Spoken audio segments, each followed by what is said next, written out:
देखिएगा यहाँ पे हिंदी का पाठ है, एक लेख और एक पत्र। एक लेख और एक पत्र, और किसका लिखा हुआ है? भगत सिंह का लिखा हुआ है। ठीक है, भगत सिंह एक लेख और एक पत्र लिखते हैं। और भगत सिंह का जन्म 28 सितंबर 1907 में हुआ था। यानी 28 सितंबर 1907 में इनका जन्म हुआ था। और इनका जो मृत्यु के रूप में फांसी हुआ था, मृत्यु के रूप में क्या हुआ था? फांसी। और फांसी इनका जो है 23 मार्च 1931 ईस्वी को हुआ था। 23 मार्च 1931 ईस्वी को। और इसमें टाइम भी है 7 बज के कितना मिनट में हुआ था? 7:33। ठीक है, इनकी फांसी हुई थी। और ये किस केस में फांसी हुई थी? लाहौर षड्यंत्र केस में इनकी फांसी हुई थी। ठीक है, और इनका जन्म कहाँ हुआ था? बंगाल, पाकिस्तान में। उस समय भगत सिंह को पता चला कि सुखदेव सिंह जो है, सुखदेव सिंह एक स्वतंत्रता सेनानी थे। सुखदेव क्या थे? सुखदेव। ध्यान दीजिएगा, जब भगत सिंह को पता, इसमें तो बहुत स्वतंत्रता सेनानी है, लेकिन खास करके ये लेख पत्र जो है सुखदेव के नाम लिखा गया है। किसके नाम लिखा गया? सुखदेव सिंह के नाम लिखा गया है। इसमें आपका जितने भी स्वतंत्रता सेनानी है, जैसे भगत सिंह हो गया, चंद्रशेखर आजाद, खुदराम बोस है ना, बटुकेश्वर दत्त, लाला लाजपत राय, अनेक ऐसे स्वतंत्रता सेनानी का नाम इसमें जिक्र किया गया है, नाम दिया गया है, जिसे मतलब ऐतिहासिक जो चीज जुड़ी हुई है स्वतंत्रता में, वो इसमें दिखाने का प्रयास किया गया है। और खास करके एक जो लेख और पत्र जो है भगत सिंह जो लिख रहे हैं, सुखदेव के नाम एक पत्र लिख रहे हैं। और किस लिए पत्र लिख रहे हैं? जब देश में अनेक परिस्थितियों का सामना करना पड़ा इन लोगों को, जितने भी स्वतंत्रता सेनानी थे, कुछ ऐसे लोग थे जो इस आंदोलन से भाग रहे थे, परेशान हो चुके थे, ऊब चुके थे कि नहीं, हमको जो है अब स्वतंत्रता सेनानी में नहीं जाना है, क्योंकि हम लोग जितना भी प्रयास किए हैं सब असफल रहा है, हमको सफलता नहीं मिल रही है ना। और अंग्रेज जो है बार बार परेशान कर रहा है, प्रताड़ित कर रहा है। इससे अच्छा कि हम लोग को जो है आत्महत्या कर ले, खुदकुशी कर ले, है ना। यानी कि आज़ादी मिल रही है, हम लोग परेशान हो रहे हैं, परिश्रम कर रहे हैं, लेकिन आज़ादी नहीं मिल रही है। तो यानी कि उससे उन लोग के टॉर्चर से बढ़िया कि आत्महत्या कर लिया जाए, खुदकुशी कर लिया जाए, सुसाइड कर लिया जाए। जैसे ही पता चला भगत सिंह को जैसे ही पता चला कि सुखदेव जी आत्महत्या पे अब उतारू हो गए हैं, सुसाइड करने के लिए सोच रहे हैं, मन में उनके मन में अनेक प्रकार के प्रश्न चल रहे हैं कि सुसाइड कर लेना ही बेहतर है, तुरंत इनके नाम एक पत्र लिख रहे हैं। और तुरंत पत्र लिख करके पत्र में संबोधित कर रहे हैं। पत्र लिख करके इनके पास जो है मैंने इनको समझाने का प्रयास कर रहे हैं कि अगर कोई भी देश में अगर आप हैं, अगर आप स्वतंत्रता सेनानी हैं, तो आपको ऐसे नहीं सोचनी चाहिए। कहने का मतलब है कि हमें अपने देश के लिए, मातृभूमि के लिए कायरता दिखाना ये अच्छी बात नहीं है। हमें अपने देश को आज़ाद करना है, स्वतंत्र करना है, और इसके लिए हमको जी जान लगाना होगा। इसके लिए हम लोग अपने अनेक बलिदान देने होंगे। लेकिन सोचिए, आप अगर यदि इस चीज़ से भाग करके अपनी कायरता दिखाते हैं, स्वतंत्रता सेनानी में भाग नहीं लेते हैं, इससे आप अलग हट जाते हैं, अगर खुदकुशी कर लेते हैं, सुसाइड कर लेते हैं, तो लोग आपको क्या कहेंगे? कायर कहेंगे। और कायरता जो है किसी भी परिस्थिति में लोग स्वीकार नहीं करते हैं, और ये एक जघन्य अपराध भी है।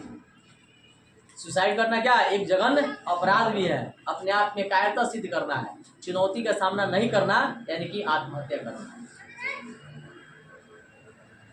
है ना। जब इनको पत्र लिख करके ये इनको समझाने का प्रयास कर रहे हैं कि आपको ऐसे भागना नहीं चाहिए, क्योंकि सीधे बात है, आप क्रांतिकारी बन गए हैं, क्रांति में आ गए हैं, देश की सेवा करने में आ गए हैं। देश की सेवा करना इतना बड़ी जो है आसान चीज़ नहीं होती है। और देश की सेवा करना मैंने एक फूलों की सेज नहीं है। देश की सेवा करने का मतलब है कि आपको कुर्बान करना होगा। देश की सेवा करने का मतलब होगा कि आप अपने घर परिवार को छोड़ना होगा। देश के लिए मरने का मतलब ये होगा कि आपको हर सगे संबंधी, हर चीज़ को त्यागना होगा, तब देश की सेवा की जा सकती है, वरना देश की सेवा नहीं की जा सकती है। जो क्रांति में आ चुके हैं, जो क्रांति का स्वरूप ले चुके हैं, जो क्रांति का रूप ले चुके हैं, उन्हें अपने देश के लिए उन्हें अपने को कुर्बान करना होगा। हर चीज़ कुर्बान करना होगा, सुख सुविधा हर चीज़ को त्यागना होगा, तब जाकर के देश की सेवा की जा सकती है। जब इतना बात सुन रहे हैं कि ये नहीं, आपको ऐसे नहीं सोचना चाहिए, नहीं करना चाहिए, क्योंकि आप देश की सेवा के लिए न उतरे हैं। देश की सेवा करने के लिए आए ना, इस क्रांति में क्यों आए हैं? देश की सेवा करने के लिए, देश की रक्षा करने के लिए, मातृभूमि की रक्षा करने के लिए। तो आप जब सोच लीजिएगा कि हम ये जो है आज़ादी हमको नहीं मिल रही है, स्वतंत्रता नहीं मिल रही है, तो हम अपने आप को क्या कर लें, सुसाइड कर लें, तो सोचिए बाकी लोग क्या सोचेंगे। तब जाकर सुखदेव समझे और उसके बाद से तब फिर एक इनमें एक क्रांति का जोश आया, जुनून आया और फिर क्रांतिकारी में शामिल हो गए और उसके बाद से चढ़ बढ़ के हिस्सा लिए भगत सिंह के साथ। वही भगत सिंह जो कि बहुत कम उम्र में है ना, बम जैसे क्या बोलते हैं, जो अंग्रेजों का जो मीटिंग चल रहा था उसी में बम फेंक दिए थे भगत सिंह, है ना। वो क्रांतिकारी थे। खुदीराम बोस, इनमें दिखाया खुदीराम बोस, वो भी कम उम्र में क्रांतिकारी बन गए थे, है ना। और करतार सिंह का सबसे ज्यादा इन पे प्रभाव पड़ा। किसका प्रभाव पड़ा? करतार सिंह। करतार सिंह जो है मतलब एक व्यक्ति है जो कि स्वतंत्रता सेनानी थे। क्या? करतार सिंह। इनको भी फांसी नहीं हुई थी, है ना। और इन्हीं का प्रभाव जो है भगत सिंह को बहुत ज्यादा पड़ा। उस समय बहुत छोटे थे, 7-8 साल के थे, है ना। 7-8 साल की उम्र में उनके ऊपर इतना प्रभाव पड़ा करतार सिंह का भगत सिंह के ऊपर कि वे स्वतंत्रता सेनानी में कूद गए। पंजाब में जब बम विस्फोट हुआ था तो ये भगत सिंह ही थे बम विस्फोट करने वाले। अनेक प्रकार के ऐसे लोग जो हैं कुर्बानी दिए हैं, बलिदान दिए हैं, तब अपना देश आज आज़ाद हुआ है। एक दो कुर्बान होने से थोड़े हुआ है, नहीं, बहुत अनेक लोग ऐसे क्रांति हैं जो कि अपने को कुर्बान कर दिए हैं, है ना। अब जब इनकी फांसी की मतलब सजा सुनाई गई थी, जब फांसी होने वाला था, क्योंकि ये बहुत खूंखार इंसान थे, भगत सिंह जो बहुत खूंखार थे, है ना। इनको थोड़ा सा भी कहीं डर नहीं लगता था। ये शेर की तरह साहसी, निडर, निर्भय, जहाँ रहते थे वहाँ पे कम ही उम्र जिए। फांसी तो हुई बहुत कम उम्र में, लेकिन अंग्रेजों का छक्का छुड़ा दिए थे। तब लास्ट में परेशान होकर के तब जाकर के ये क्या किया था, अंग्रेज फांसी की सजा दिया था कि रहेगा तो हम लोग का क्या करेगा, नाक में दम करके रखेगा, इसलिए उसको फांसी की सजा दे दो, उसको खत्म कर दो, ताकि न रहेगा बांस न बाजेगी। ऐसे थे, है ना। जनरल का मीटिंग चल रहा था, खुदीराम बोस गवर्नमेंट ले घुस गए उसी में। आओ मारो पकड़ो, पकड़ेगा सब जाएगा, हम तो जेबे तो जब करते हैं, हम तो नहीं करेंगे, तुमको भी लेके जाएंगे साथ में, आओ चलाओ गोली, लेके घुस गए थे उसी में मीटिंग में लेके। अब कैसे घुस गए थे पता ही नहीं चला किसी को, चले गए उसी में, इतना सुरक्षा था। ऐसे थे क्रांतिकारी, और ऐसे से क्रांतिकारी के कारण ही हमारा देश आजाद हुआ है ना। जब फांसी की सजा हो रही थी, जब इनकी माँ जब पहुंची और रोने लगी तो बोली, नहीं माँ, तुम एक शेर की माँ हो और शेर की माँ कभी रो नहीं सकती है, मेरे लिए न मत रो, तुम अपने इस मातृभूमि, हम तो एक माँ के लिए नहीं ना, ऐसे हजारों माँ के लिए, जो धरती माँ है, जो सबसे बड़ी, उसके लिए हम अपना बलिदान दे रहे हैं। तुम सब जैसे माँ के लिए बलिदान दे रहे हैं, है ना। और बलिदान मेरा विफल नहीं होगा, बलिदान मेरा सफल होगा। एक दिन देखना देश मेरा आजाद होकर ही रहेगा, है ना। अपनी माँ का गहना वहना बेच के ये सब खरीदते थे, बम खरीदते थे, बंदूक खरीदते थे, गोला खरीदते थे, है ना, बेच के खरीद के। और माँ भी, घर का लोग भी इनका सपोर्ट किए। जब बाद में पता चला कि क्रांतिकारी में चला गया, नहीं मानने वाला है, तो बाद में भी इनको सपोर्ट मिलने लगा। कोई बात नहीं, बेच दिया, लेकिन तुम इस देश को आज़ाद करा के रहो, इस देश को जो है गुलामी के चंगुल से जो मुक्त करा के रहो। ऐसे से इनको सपोर्ट मिला, है ना। जिनका नारा क्या था, तुम मुझे खून दो मैं तुम्हें आजादी दूंगा। यानी कि तुम मुझे खून दो, कहने का मतलब तुम अपना घर के एक एक सदस्य, मतलब जो नौजवान युवा है उसको इस क्रांतिकारी में भर्ती करो। खून मतलब उसका अपना एक जो है बेटा हो, पुत्र हो ना। तुम मुझे खून दो मैं तुम्हें आजादी दूंगा, मैंने तुम अपने एक एक घर से एक एक मेरे साथ आ जाओ और हम एक दिन आजादी दिला के रहेंगे। ऐसे क्रांतिकारी भगत सिंह का, भगत सिंह, हाँ, भगत सिंह के ऊपर फिल्म ही बना था, बहुत चला, है ना। तो इसमें एक लेख और एक पत्र के बारे में समझा ना। भगत सिंह का जो एक लेख और एक पत्र किसके नाम संबोधित है? सुखदेव के नाम। आज समझ में प्रश्न पूछता है, एक लेख और एक पत्र जो है किसके नाम से संबोधित है? सुखदेव के नाम से पत्र लिखा गया है। आता है कि आत्महत्या घृणित अपराध है। कैसे आत्महत्या? अभी बताया गया कि आत्महत्या जो है एक घृणित अपराध होता है। ये किसी भी परिस्थिति में लोग स्वीकार नहीं करते हैं। ये क्या है? जघन्य अपराध है। जब इस तरह से समझाया तब जाके सुखदेव जो है फिर अपने विचार को बदले, है ना। इसमें कुछ और क्वेश्चन है, जैसे कह रहा है भगत सिंह के अनुसार कष्ट सहकर ही देश की सेवा की जा सकती है। तो अभी बताया गया आपको भगत सिंह कष्ट सहकर ही देश की सेवा कर, मैंने उनके अनुसार भगत सिंह क्या कर रहे हैं? कष्ट सहकर ही देश की सेवा की जा सकती है। बिना कष्ट सहे देश की सेवा, यानी कहने का मतलब है कि देश सेवा करने के लिए अपने सगे संबंधी, अपने रिलेशन, अपने मित्र, यार, दोस्त सबको भूलना पड़ता है। ये दहकते अंगारों का पथ है, न कि फूलों की सेज है। इस पे चलने के लिए, देश की सेवा करने के लिए क्या होना चाहिए? पूरा एकदम समझो कांटा ही कांटा रास्ता पूरा भरा पड़ा है और इस पे आपको चलना पड़ेगा देश की सेवा करने के लिए। अगर ऐसे नहीं चल रहे हैं तो देश की सेवा नहीं कर सकते। ठीक है। भगत सिंह ने कैसी मृत्यु को सुंदर कहा है?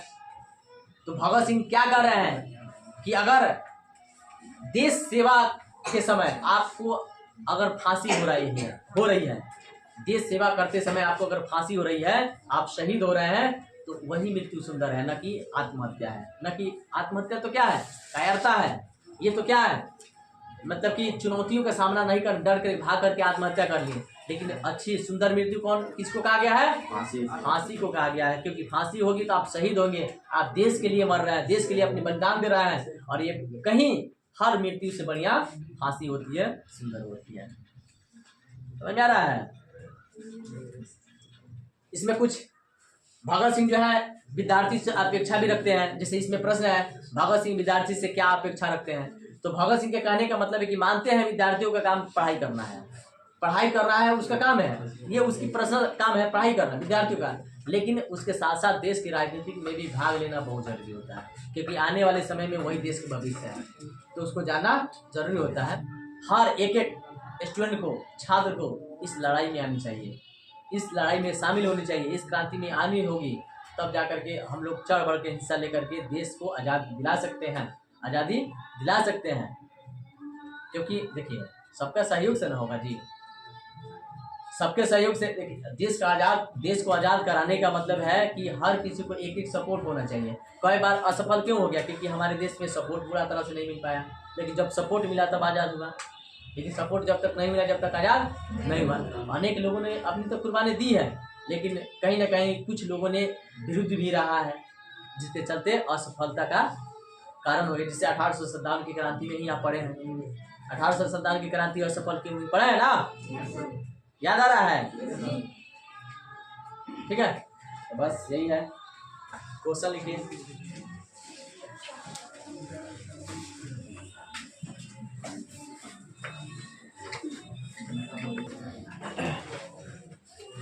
देखिएगा प्रश्न इसमें दो प्रकार से पूछ सकता है। भगत सिंह को विद्यार्थियों से क्या अपेक्षाएं हैं, ठीक है, या विद्यार्थियों को राजनीति में क्यों भाग लेनी चाहिए, दोनों एक ही चीज है, एक ही आंसर होगा। ठीक है, तो देखिए भगत सिंह जो है विद्यार्थियों से क्या अपेक्षा रखते हैं, क्या कहना चाहते हैं? भगत सिंह कह रहे हैं कि माना कि विद्यार्थियों का काम पढ़ाई करना है, उनका मुख्य काम क्या है? पढ़ाई करना, ज्ञान हासिल करना है। लेकिन ज्ञान हासिल करने के साथ साथ उनको राजनीतिक में भी भाग लेनी चाहिए। कारण क्या है? राजनीति में क्यों भाग लेनी चाहिए, राजनीतिक चीजों को क्यों जाननी जरूरी है विद्यार्थियों के लिए? क्योंकि आने वाले समय में विद्यार्थी ही देश के भविष्य होते हैं। अरे कोई ना कोई पढ़ा लिखा ही ना कोई मुख्यमंत्री, एसपी, डीएसपी कुछ बनेगा जी? आपकी गुजारी जो चलाता है जीवन भर वही बनेगा? नहीं बनेगा। तो विद्यार्थी देश के क्या होते हैं? भविष्य होते हैं। तो ये कह रहे हैं भगत सिंह, कह रहे हैं विद्यार्थी से कि आपका काम है पढ़ाई करना, लेकिन आपको देश की राजनीति से भागना नहीं चाहिए। देश की राजनीति को भी जानना आपके लिए जरूरी है ना। उन्होंने क्या किया? विद्यार्थियों को और युवा शक्ति का आह्वान किया, मतलब जोश भरा कि जिस प्रकार से इंग्लैंड के छात्र जर्मनी के खिलाफ लड़ाई में कूद पड़े, वो भी कॉलेज छोड़ के क्या करें? इंग्लैंड के छात्र जो थे, जो पढ़ाई कर रहे थे कॉलेज में, वो जर्मनी के खिलाफ आंदोलन में उतर गए। उसी प्रकार से कह रहे हैं कि जिस प्रकार से इंग्लैंड के छात्र जर्मनी के खिलाफ लड़ाई में कूद पड़े, उसी तरह से भारतीय विद्यार्थियों को भी क्या करना होगा? इस आंदोलन में भाग लेना होगा, राजनीतिक से भागना नहीं होगा। इस देश को जानना जरूरी है, इस देश की समस्या को सुलझाना जरूरी है और विद्यार्थियों को इस देश की समस्या के बारे में जान करके और उसे उसका उपाय भी सोचना विद्यार्थियों में ये गुण होनी चाहिए। ठीक है, तो यही उपेक्षा रखते हैं। समझ में आया? हो गया? देखिए भगत सिंह कह रहे हैं कि भगत सिंह ने कैसी मृत्यु को सुंदर कहा है। तो इस एक लेख और एक पत्र के अनुसार भगत सिंह ने फांसी की सजा को सुंदर कहा है ना। भगत सिंह को जैसे ही पता चला सुखदेव क्या कर रहा है, सुखदेव के मन में सुखदेव सिंह के मन में क्या है, आत्महत्या का विचार चल रहा है, सुसाइड का विचार चल रहा है। तुरंत पत्र लिख करके उनको संबोधित कर रहे हैं सुखदेव को कि किसी भी परिस्थिति में आत्महत्या जो है अच्छा नहीं होता है, यह एक जघन्य अपराध होता है, कोई व्यक्ति इसे स्वीकार नहीं कर सकता है, ये तो कायरता है। कुछ जो है परेशानियों से परेशान होकर के, कुछ दुखों के कारण परेशान होकर के आत्महत्या करना ये क्या है, कायरता है। ये अपने आप में कायरता सिद्ध है और एक व्यक्ति की सबसे बड़ी पराजय है, यानी कि सबसे बड़ी, यानी कि हार गया तुम अपनी जिंदगी से तब ना सुसाइड कर रहा है। सुसाइड करना भी नहीं चाहिए, है ना। बहुत ऐसे लोग क्या करते हैं, मैंने कभी इतना डिप्रेशन में चले जाते हैं कि अपने आप को सुसाइड करते हैं, ट्रेन के नीचे कूद जाएंगे, पानी में कूद जाएंगे ना, पता है ना जी, गड्ढे में डूब के मर जाएंगे। लेकिन ऐसे नहीं करना चाहिए। आत्महत्या क्या एक जघन्य अपराध होता है। और सुखदेव को भगत सिंह क्या कर रहे हैं कि क्रांतिकारी व्यक्ति जो है सामान्य व्यक्ति नहीं होता है, उसके अंदर एक जुनून होता है, जोश होता है। और क्रांतिकारी व्यक्ति ऐसी सोच कैसे लिया, क्रांतिकारी ऐसे सोच कैसे लिया कि हमें आत्महत्या करना है, ऐसे नहीं सोचना चाहिए। हाँ, अगर ये भी है कि जिन व्यक्ति को लग रहा है कि हम में से किसी को फांसी की सजा दी जाएगी, तो उन्हें तो इंतजार करना चाहिए उस फांसी के दिन का, उस दिन का प्रतीक्षा करना चाहिए। क्योंकि वो दिन जो होता है ना, वो दिन मैंने हर मृत्यु से कहीं सुंदर दिन होगा। क्योंकि आपको फांसी की सजा दी जा रही है, क्योंकि सबको फांसी की सजा नहीं दी जाती है। एक यादगार आपका दिन होगा और आपकी फांसी की सजा जो है एक अपने देश की सेवा करने के क्रम में दी जा रही है, तो उस दिन का प्रतीक्षा करना चाहिए, है ना। उस दिन का प्रतीक्षा करना। आप गलत काम नहीं ना कर रहे हैं कि आपको फांसी की सजा दी जाएगी तो आपकी बेइज्जती होगी, नहीं। आप देश के समर्पित हैं, आप देश के लिए समर्पित कर रहे हैं, अपने आप को कुर्बान कर रहे हैं, देश के लिए कुर्बान कर रहे हैं। तो ये मृत्यु जो है फांसी की सजा कहीं मृत्यु से, सब मृत्यु से सुंदर होगी, अच्छी होगी। दिखाया जाएगा आगे। देखिए भगत सिंह के अनुसार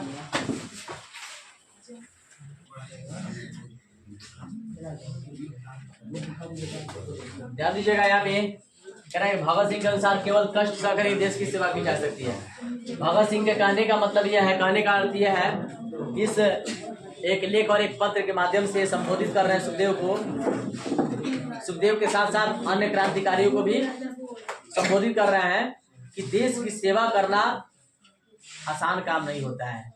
देश की सेवा कष्ट सहकर ही की जा सकती है, यानी कि जब तक कष्ट नहीं सहिएगा जब तक आपको देश की सेवा नहीं कर सकते हैं।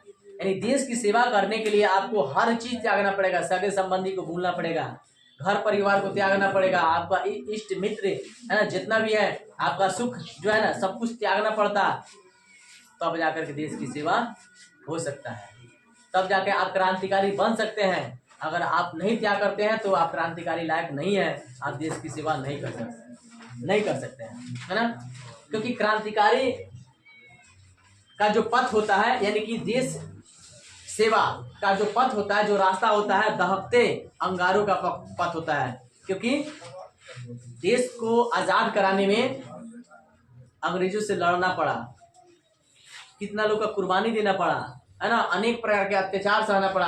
यानी कि देश सेवा का पथ जो होता है दहकते अंगारों का पथ होता है। मतलब उस पर चलने के लिए समझिए आपको पूरा एकदम दहकते अंगार का मतलब समझिए आप कांटा पर ही चल रहे हैं, आग पर ही चल रहे हैं, क्योंकि हर तूफान से आपको लड़ना होगा देश की सेवा करने के लिए। आज देखिए देश की सेवा जो कर रहे हैं, जो सैनिक बॉर्डर पे लड़ रहे हैं, वो क्या है, उनके लिए बहुत ज़्यादा कष्ट का सामना करना पड़ता है। कभी लड़ाई हो जाता है, उनमें जाना पड़ता है, कभी कांटों में, कभी जंगलों में, अगर घर पे आराम से बेड पे सोए रहेंगे तो देश की सेवा हो सकता है? नहीं हो सकता है। तो देश की सेवा करना बड़ा मुश्किल भी होता है। वही कर सकता है जो इसमें त्यागने की क्षमता होता है। तो जितने भी हमारे सैनिक जो भारतीय सैनिक है वो कहीं ना कहीं अपने घर द्वार को त्याग करके गए ना, अपने घर परिवार को छोड़ करके गए हैं, सारी सुख सुविधाओं को त्याग करके। उनका भी मित्र है जी, ऐसे बात नहीं ना है, उनका मित्र है, उनका भी मित्र है, दोस्त है, यार है, सगा संबंधी है, रिलेशन है, तो भी सब कुछ त्याग करके गए हैं। आज जो देश सेवा में नहीं है, दिन भर में 4 बार दोस्त को फोन करते चलो यहाँ से घूम के आते हैं, मेला चलते हैं, यहाँ चलते हैं, उन लोग का भी मन होता है, लेकिन सब कुछ त्याग दिए हैं। किसके लिए? देश सेवा के लिए। अगर वो चीज भी वही सोचते हैं ना, हमको देश सेवा में नहीं जाना है, हमारा दोस्तवा कैसे रहेगा हमारे बिना? नहीं रहेगा। तो दोस्तवा का सेवा हो सकता है तब देश की सेवा नहीं हो सकता है, खाली दोस्तवा का सेवा होगा, है ना।